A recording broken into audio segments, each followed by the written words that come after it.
Hello children, how are you all? Today we are going to study the fourth part of lines and angles, that is of chapter 5.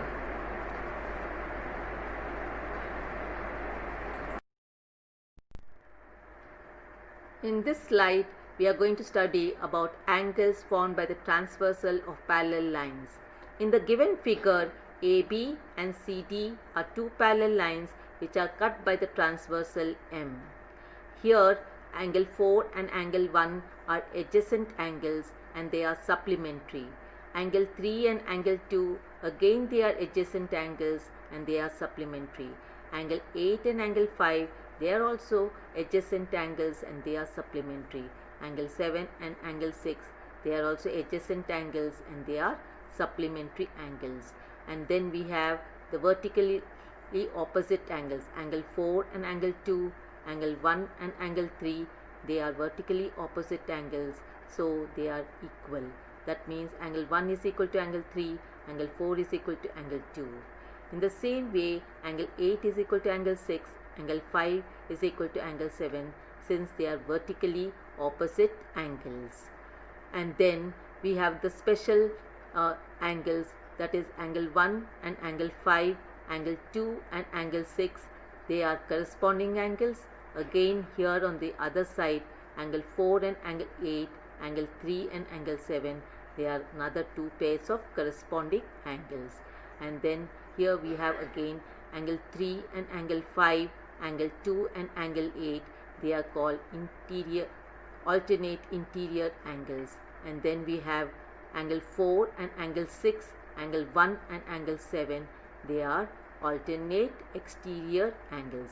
We will be studying about these special angles one by one in the next slides.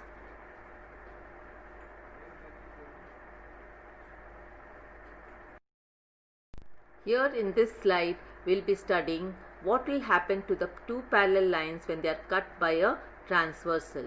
Here we are going to talk about the corresponding angles. We will take one pair of corresponding angles, that is angle 1 and angle 5. Here we see angle 1 is equal to angle 5. So when two parallel lines are cut by the transversal, each pair of corresponding angles are equal in measure.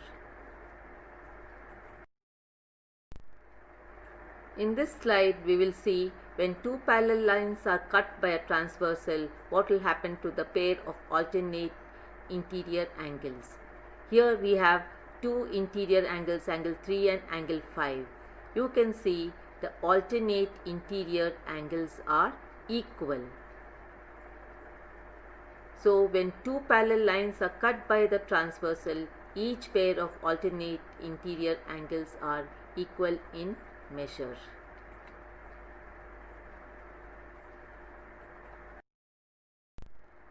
When two parallel lines are cut by a transversal, then each pair of interior angles on the same side of the transversal are supplementary, or co-interior angles are supplementary. Here AB and CD are parallel lines, M is a transversal, and angle 3 and angle 7 are co-interior angles, and you can easily find that they are equal to 180 degrees, or since they sum up to 180 degrees.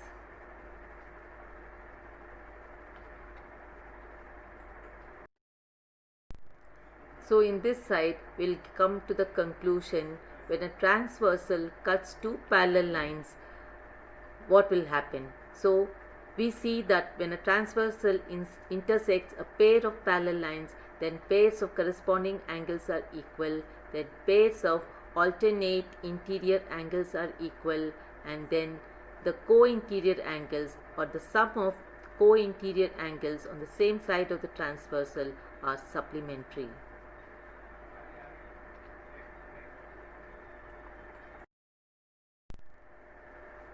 From the above results, we get an important conclusion. And what is that conclusion? When any two lines are cut by a transversal such that a pair of corresponding angles are equal, or a pair of alternate interior angles are equal, or if a pair of interior angles on the same side of the transversal are supplementary, then the lines have to be parallel. Children, you have studied about corresponding angles, alternate interior angles, or then co-interior angles. After studying all those angles, I think now you will be able to find the measure of angle x in each of these following figures. Thank you, children. Have a nice time.